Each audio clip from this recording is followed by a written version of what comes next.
बात करेंगे और बात होगी मतदाता सत्यापन और फर्जी वोटर की। बिहार विधानसभा चुनाव दरवाजे पर खड़ा है और इस समय जो मुद्दा सबसे ज्यादा गरमाया हुआ है वो फर्जी वोटर्स का है और यही वजह है कि निर्वाचन आयोग फर्जी वोटर की पहचान के लिए मतदाता पुनरीक्षण का काम कर रहा है, जिसमें ये जानकारी सामने आई कि लाखों की संख्या में बिहार में ऐसे वोटर हैं जो बांग्लादेश और नेपाल से आते हैं, जो न सिर्फ अवैध घुसपैठ कर रहे हैं बिहार में, बल्कि उन्होंने फर्जी आधार कार्ड, वोटर कार्ड तक भी बनवा लिए हैं। ज्यादा शिकायत सीमांचल के जिलों से आ रही है। किशनगंज के बाद अब पूर्णिया में जब न्यूज 18 की टीम ने पड़ताल की है तो फर्जी आधार के साथ ही कई चौंकाने वाले खुलासे हुए। अवैध घुसपैठियों को लेकर ऐसी जानकारी मिली जिसे सुनकर आपके होश उड़ जाएंगे। दोपहर विशेष में सबसे पहले देखिए हमारी ये खास रिपोर्ट, फर्जी वोटर का आधार।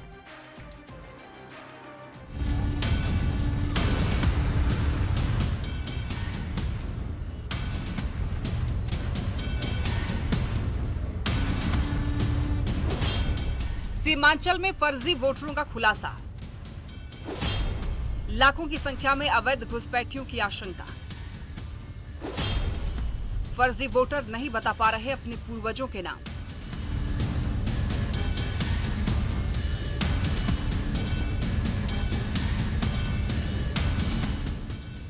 बिहार चुनाव से पहले निर्वाचन आयोग फर्जी वोटरों की पहचान करने के लिए वोटर पुनरीक्षण का काम कर रहा है ताकि निष्पक्ष और साफ सुथरा चुनाव हो सके। मतदाता पुनरीक्षण से फर्जी वोटरों का खुलासा होगा। कौन स्थायी निवासी है, कौन बाहरी, इसका पता चल जाएगा। बिहार के सीमांचल इलाके में अवैध घुसपैठ की बात हमेशा से सामने आती रही है। जिस तरीके से यहाँ पर विशेष समुदाय की जनसंख्या में बढ़ोतरी हुई है, वो कहीं न कहीं इस बात की ओर इशारा कर रहे हैं कि यहाँ पर बड़ी संख्या में घुसपैठिए रह रहे हैं और इसी को लेकर अब बड़ी संख्या में लोग अपना पहचान पत्र बनवाने में लगे हुए हैं। अब जरा इस तस्वीर को देखिए। ये है पूर्णिया के श्री नायक कैंपस स्थित आधार सेंटर, जो कि बिहार का चौथा सबसे बड़ा आधार सेंटर है, जहां न सिर्फ पूर्णिया बल्कि दूसरे जिलों से भी लोग आकर आधार कार्ड बनवाते हैं। इन दिनों बिहार में चुनाव आयोग के द्वारा मतदाता पुनरीक्षण का कार्य चल रहा है। ऐसे में पूर्णिया प्रमंडल यानी सीमांचल से एक बड़ी खबर आ रही है, जिसमें बताया जा रहा है कि यहाँ पे जनसंख्या से अधिक आधार कार्ड बना हुआ है। इस आधार केंद्र पर अक्सर भीड़ देखी जाती है, लेकिन जब से मतदाता पुनरीक्षण शुरू हुआ है तब से एक विशेष समुदाय के लोगों की भीड़ इस सेंटर पर काफी बढ़ गई है। क्या पूर्णिया में बांग्लादेशी घुसपैठियों की संख्या बढ़ी है? अगर बढ़ी है तो कितनी बढ़ी है? और इसको लेकर जब हमने श्री नायक कैंपस के मालिक और समाज सेवक पंकज नायक से बात की तो उन्होंने चौंकाने वाले खुलासे किए। बांग्लादेश बनने के बाद जो ये सीमांचल का क्षेत्र है, यहाँ पर उस पार में रहने वाले और इस पार में रहने वाले जो लोग इधर आ गए या बांग्लादेश में हैं, इनके रिश्तेदार इस पार उस पार में हैं। चूँकि यहाँ पर कमाई और बाकी चीज़ों का आसानी है, सुविधा है और बाकी चीज़ भी आसानी से हो जाता ब्लॉक स्तर पर, तो लोग कहीं ना कहीं पलायन करके बांग्लादेश से चोरी छिपे इस तरफ आते ज़रूर हैं। जो 2003 के बाद का बात था कि माँ बाप का भी लेना है, ये बड़ा इम्पोर्टेंट है जो चुनाव आयोग ने किया है। अगर इसको ठीक से किया जाए तो काफ़ी फिल्टर होकर ऐसी चीज़ें आएंगी। जो 71 के पहले के हैं उसमें तो कोई दिक्कत नहीं है, लेकिन 71 के बाद भी लोग आ रहे हैं, तो उससे अगर माँ बाप का प्रूफ मांगा जा रहा तो कहाँ से गलत है। अवैध घुसपैठी और बदलती हुई डेमोग्राफी के बीच आरोप ये लग रहा है कि सबसे पहला सवाल तो यही है कि आखिर घुसपैठिए कैसे बिहार में दाखिल हो रहे हैं और उन्हें कौन रहने के लिए जगह दे रहा है।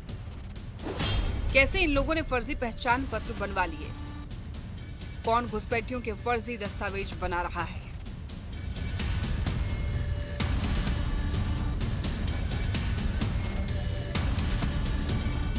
जानकारी के मुताबिक पूर्णिया के ग्रामीण इलाकों में बड़ी संख्या में घुसपैठिए रह रहे हैं, जो कि पैसों का लालच देकर पहले तो फर्जी जन्म प्रमाण पत्र बनवाते हैं, फर्जी निवास प्रमाण पत्र बनवाते हैं और फिर उसी डॉक्यूमेंट के जरिए फर्जी वोटर आईडी कार्ड और आधार कार्ड बनवा लेते हैं। कितने लोग यहाँ के स्थायी निवासी हैं और कब से लोग यहाँ पर रह रहे हैं, यही जानने न्यूज 18 संवाददाता कुमार प्रवीण पूर्णिया के श्री नायक कैंपस पहुंचे, जहाँ पर उन्होंने लोगों से ये सारे सवाल किए तो उनके पास अपना नाम और वर्तमान पता बताने के अलावा कोई जवाब नहीं था। यहाँ तक कि जब एक बुजुर्ग से पूछा गया कि वो कहाँ से आए हैं, वो कहाँ के मूल निवासी हैं, तो उन्होंने क्या कुछ कहा है ये भी सुन लीजिए। क्या नाम हुआ बाबा आपका? मंसूर आलम। कहाँ से आए हैं आप? हम आए का दिल्ली से। तो कब से आप लोग वहाँ बसे हुए हैं, कितने सालों से? अभी हमको पता नहीं है, हमको पता नहीं है। कहाँ से आप लोग पहले कहाँ थे, कहाँ के मूलवासी थे आप लोग? हम लोग पहले के थे शाहपुर बंका, शाहपुर बंका। ये कहाँ है? अभी नहीं, पहले के मूलवासी आप कहाँ के थे? हमको पता नहीं है। समेला खातून, कहाँ से आए हैं आप लोग? सखुआगढ़ भुट्टोला से। अच्छा, क्या काम है? अपडेट कराना है आधार कार्ड अपडेट करवाने। जी। पूर्णिया के ही मुस्लिम बहुल चिमनी बाजार में मतदाता पुनरीक्षण का काम कर रहे बीएलओ संजीव कुमार ने ये बताया कि कई लोग ऐसे हैं जिनके पास पूरे डॉक्यूमेंट नहीं है, जिसकी वजह से कई लोगों के नाम वोटर लिस्ट से काटने की संभावना है। एग्जैक्ट तो अभी नहीं पता चल रहा डाटा, लेकिन फिर भी जो सब आदमी डॉक्यूमेंट दे रहे हैं या फिर जैसे जेन्युइन जो लग रहा है वो तो लगभग है ही सब। कुछ आदमी का कुछ जैसे कोई बाहर है, माइग्रेंट कर गए हैं या कहीं जॉब कर रहे हैं, उसका पता नहीं चल पाता है एग्जैक्ट। उससे गार्जियन सब आते हैं लेकर के, तो उसका कुछ क्लियर नहीं पता चलता है। तो जो ये लोग यहाँ के मूल निवासी हैं? अभी तो यहीं का मूल निवासी कुछ % छट सकते हैं। वहीं विदेशी घुसपैठियों के फर्जी आधार कार्ड बनने को लेकर जब श्री नायक कैंपस स्थित आधार केंद्र के ऑपरेशन मैनेजर मोहम्मद जफरुद्दीन से सवाल किया गया तो उन्होंने जो जवाब दिया वो भी हैरान करने वाला था। 2017 से 2022 तक बिना किसी डॉक्यूमेंट के आधार कार्ड बनता था, जिसकी वजह से कई लोगों ने एक से ज्यादा आधार कार्ड बनवा लिए। 2022 से नया आधार या अपडेट कराने के लिए डॉक्यूमेंट देना पड़ता है। आधार केंद्र के ऑपरेशन मैनेजर का तर्क काफी हैरान करने वाला है, क्योंकि आधार कार्ड बनाने के लिए कम से कम फिंगरप्रिंट तो चाहिए ही। 2017 से पहले क्या था कि बिना डॉक्यूमेंट का आधार बनता था, जिसमें हम लोग वेरीफाई नहीं कर पाते थे। एक लोग 2 आधार 3 आधार बनवा लेते थे। लेकिन 2022 के बाद जो है अब आधार में डॉक्यूमेंट रिक्वायर्ड हो गया, जिसके कारण डॉक्यूमेंट से हम लोग वेरीफाई करके सही से आधार बना सकते हैं। और 5 से 7 साल और 15 से 17 साल के बीच जितने भी आधार बने हैं सारे बायोमेट्रिक अनिवार्य होते हैं। वो करवाना रेजिडेंट को ज़रूरी होता है, ताकि अगर उनके पास एक से ज़्यादा आधार हो तो फिर एक आधार वो कैंसिल हो जाएगा और जो मेन आधार है वो उनका चलता रहेगा। ऐसे में सवाल ये उठता है कि कैसे बने फर्जी आधार कार्ड। 2017 से 2022 तक क्या बिन दस्तावेज के आधार कार्ड बन सकता था? क्या आधार कार्ड बनाने के लिए फिंगरप्रिंट नहीं लिए जा रहे थे? सवाल ये भी कि क्या 2017 से 2022 के बीच ही बड़ी संख्या में घुसपैठिए आए? ये तमाम बातें न सिर्फ बड़े सवाल करती है, बल्कि इसकी जांच के बाद ही खुलासा होगा कि आखिर इसमें कितनी सच्चाई है। यहाँ पे बड़ी संख्या में लोग आते हैं और दूर दूर से यहाँ पे आके आधार कार्ड बनवाते हैं। और जहाँ तक आधार कार्ड जनसंख्या से अधिक बनने का सवाल है, तो ऐसा कहा जा रहा है कि इस इलाके में खास करके ग्रामीण क्षेत्रों में फर्जी तरीके से जन्म प्रमाण पत्र या अन्य डॉक्यूमेंट्स लोग बनवा लेते हैं और उसके बाद आधार कार्ड यहाँ पर आके बनवाते हैं, और जिस वजह से आधार कार्ड जनसंख्या से अधिक बन रहा है। बिहार में मतदाता पुनरीक्षण पूरा होने के बाद उम्मीद की जा रही है कि जितने भी अवैध और फर्जी वोटर हैं उनके नाम काट दिए जाएंगे।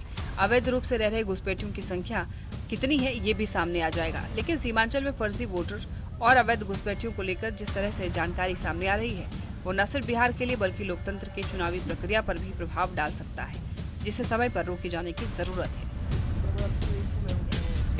पूर्णिया से न्यूज़ 18 के लिए कुमार प्रवीण की रिपोर्ट। देखिए, निर्वाचन आयोग जब से मतदाता पुनरीक्षण करवा रहा है, इसके बाद से ही फर्जी मतदाताओं की पोल खुल रही है और इनमें खलबली दिख रही है। खासकर ऐसे वोटर जो घुसपैठ के जरिए न सिर्फ बिहार में रहते हैं बल्कि यहां की चुनावी प्रक्रिया में हिस्सा भी लेते हैं। बिहार में सबसे ज्यादा घुसपैठ सीमांचल के इलाके में देखा गया, जो कि पश्चिम बंगाल से सटा हुआ है। सीमांचल में जिस तेजी से मुसलमानों की संख्या बढ़ी, जिस तरह से सीमांचल में मुस्लिम वोटर्स का प्रभाव है, इस इलाके में एम यानी कि मुस्लिम फैक्टर कितना मजबूत है, इसका अंदाजा भी आप लगा सकते हैं कि 2020 के बिहार विधानसभा चुनाव से असदुद्दीन ओवैसी की पार्टी यानी कि AIMIM सीमांचल में 5 सीट जीतने में कामयाब रही, जबकि सीमांचल लंबे वक्त से आरजेडी का गढ़ रहा। इस रिपोर्ट के जरिए समझिए कि सीमांचल में एक फैक्टर कितना प्रभावशाली हो चुका है और बदलते वक्त के साथ कैसे यहां की डेमोग्राफी भी बदलती रही।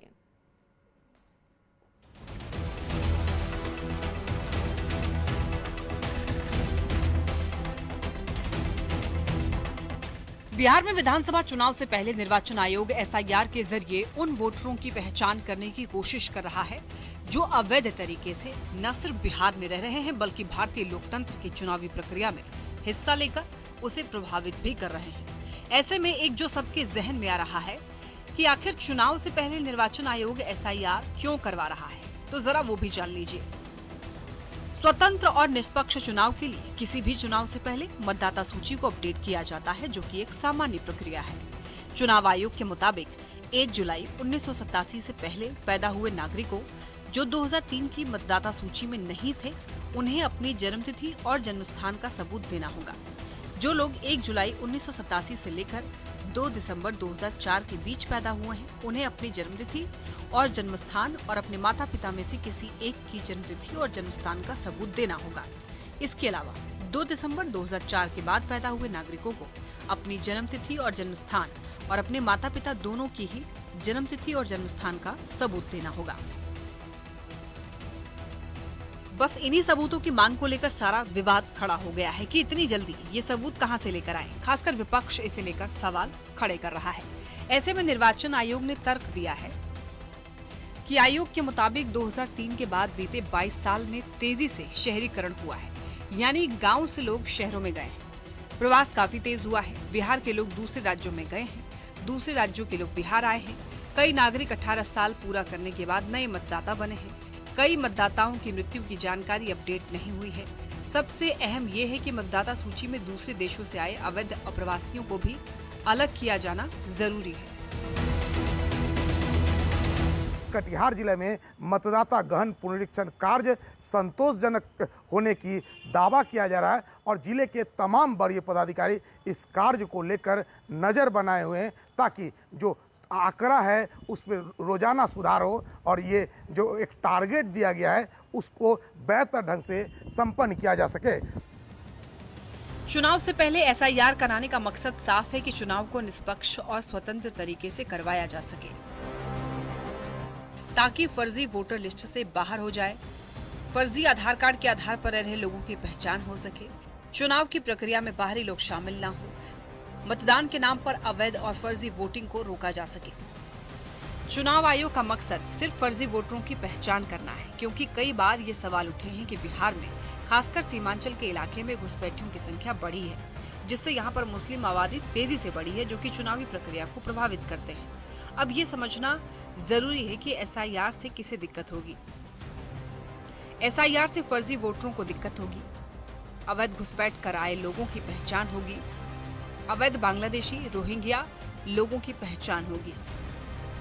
यानी कि एसआईआर से सिर्फ उन्हीं लोगों को दिक्कत होगी जो कि अवैध तरीके से बिहार में न सिर्फ रह रहे हैं बल्कि चुनाव में हिस्सा भी ले रहे हैं। और सीमांचल में फर्जी वोटरों और अवैध घुसपैठियों का मुद्दा कोई नया नहीं है। पहले भी आरोप लगते हैं कि यहाँ पर बड़ी संख्या में घुसपैठिए मौजूद हैं जो कि फर्जी वोटर बनकर वोट देते हैं। पूर्णिया में गहन मतदाता पुनरीक्षण का काम चल रहा है। शुरुआती दिनों में तो यह गति धीमी थी, लेकिन अब तेजी से काम चल रहा है। ये भी शिकायत है कि बीएलओ एक ही जगह फॉर्म एकत्र कर रहे हैं और तो कहीं डोर टू डोर जाकर बीएलओ लोगों से फॉर्म ले रहे हैं और ऐसे में कई तरह की त्रुटियां भी नज़र आ रही है। कई जगह ऐसा है कि कुछ लोगों का देहांत हो चुका है, वैसे लोगों का नाम छट रहा है। इसके अलावा कई लोगों का ऐसा भी है कि 2 जगह नाम है, किसी का गांव में भी नाम है, शहर में भी नाम है, ऐसे लोगों का नाम भी छट रहा है। मुसलमान बिहार की पॉलिटिक्स में कितने प्रभावशाली हैं और पाटलिपुत्र की सत्ता तक पहुंचने में कितने मददगार साबित हो सकते हैं, ये समझने के लिए आपको बिहार और सीमांचल के इलाके में मुस्लिम की आबादी का फैक्टर समझना होगा। बिहार में कुल 243 विधानसभा सीट है। बिहार में 17% से ज्यादा मुस्लिम आबादी है। बिहार की 47 सीटों पर मुस्लिम निर्णायक भूमिका में है। सीमांचल की 24 में से 23 सीट पर मुस्लिम वोटर 50% के करीब हैं। यानी कि सीमांचल की ज्यादातर सीटों पर मुस्लिम मतदाता ही जीत और हार तय करते हैं, जबकि बिहार में कई ऐसी सीटें हैं जहां पर मुस्लिम मतदाता काफी प्रभावशाली हैं। यानी कि अगर मुस्लिम मतदाता एकजुट होकर किसी पार्टी को वोट करते हैं तो उनकी जीत की राह काफी आसान हो जाती है। पिछले कुछ सालों के ट्रेंड को अगर देखें तो 2014 के लोकसभा चुनाव में नीतीश कुमार को 21% मुस्लिम का वोट मिला था, जबकि कांग्रेस आरजेडी गठबंधन को 60% मुस्लिम वोट मिले। वहीं 2015 के विधानसभा चुनाव में एनडीए को सिर्फ 8% मुस्लिम वोट मिले, जबकि 78% मुस्लिम वोटरों ने महागठबंधन को वोट किया। 2019 में बीजेपी और जेडीयू साथ मिलकर चुनाव लड़े, लेकिन सिर्फ 6% मुस्लिम वोट मिले, जबकि आरजेडी और कांग्रेस को 77% मुस्लिम वोट मिले। 2020 के विधानसभा चुनाव में एक बार फिर एनडीए को सिर्फ 5% वोट मिले, जबकि आरजेडी और कांग्रेस गठबंधन को 77% से भी ज्यादा मुस्लिम वोट मिले। इसके बाद 2024 के लोकसभा चुनाव में भी एनडीए को सिर्फ 12% मुस्लिमों ने वोट किया, जबकि आरजेडी और कांग्रेस गठबंधन को एक तरफा 87% मुसलमानों ने वोट दिया। बिहार के मुस्लिम वोटरों का वोटिंग पैटर्न कभी एक जैसा नहीं रहा, समय समय पर उसमें बदलाव भी आया है। बिहार के मुस्लिम वोटर कब कब किसे वोट करते आए हैं, उसके लिए कुछ पुराने इतिहास को समझना, वोटिंग पैटर्न को समझना होगा। देश की आजादी के बाद मुसलमान कांग्रेस का परंपरागत वोटर रहा है। बिहार में 1970 तक मुसलमानों ने कांग्रेस को वोट दिया। 1971 के बाद मुसलमानों की पॉलिटिक्स में बदलाव शुरू हो गया। 1977 में मुस्लिमों ने कांग्रेस की जगह जनता पार्टी को वोट किया। साल 1980 में मुस्लिमों ने फिर से कांग्रेस की सत्ता में वापसी कराई। 1990 में मुस्लिम वोटर फिर से कांग्रेस से छिटक गए। 1990 से मुस्लिम वोटर आरजेडी के लिए वोट करते आ रहे हैं। 1990 के बाद लालू प्रसाद यादव ने एमवाई का ऐसा समीकरण बनाया कि उसके बाद से मुस्लिम वोटर आरजेडी के कोर वोट बैंक हो गए। हालांकि इसके बावजूद मुस्लिम वोटरों का एक बड़ा वर्ग आरजेडी से छिटकता रहा है। 2020 के बिहार विधानसभा चुनाव पर ही अगर नजर डालें तो 2020 में मुस्लिम वोटरों ने खुलकर महागठबंधन को वोट किया। 2020 विधानसभा चुनाव में महागठबंधन को 77% मुसलमानों ने वोट किया। 11% वोट ओवैसी की पार्टी काटने में कामयाब रही। बाकी के 12% वोट जेडीयू, बीजेपी और अन्य दलों को मिला। बिहार के मुस्लिम वोटर सभी पार्टियों को वोट करते आए हैं, भले ही किसी को कम तो किसी को ज्यादा। लेकिन सवाल ये है कि आखिर निर्वाचन आयोग के मतदाता पुनरीक्षण पर क्यों प्रश्न चिन्ह लगाए जा रहे हैं? क्योंकि इससे उन लोगों को कोई दिक्कत नहीं होगा जो कि बिहार के रहने वाले हैं। इससे सिर्फ उन लोगों की पहचान होगी जो बिहार के नहीं है या फिर अवैध तरीके से बिहार में रहकर चुनावी प्रक्रिया को प्रभावित कर रहे हैं। कटिहार से सुब्रत गुहा के साथ ब्यूरो रिपोर्ट, न्यूज़ 18।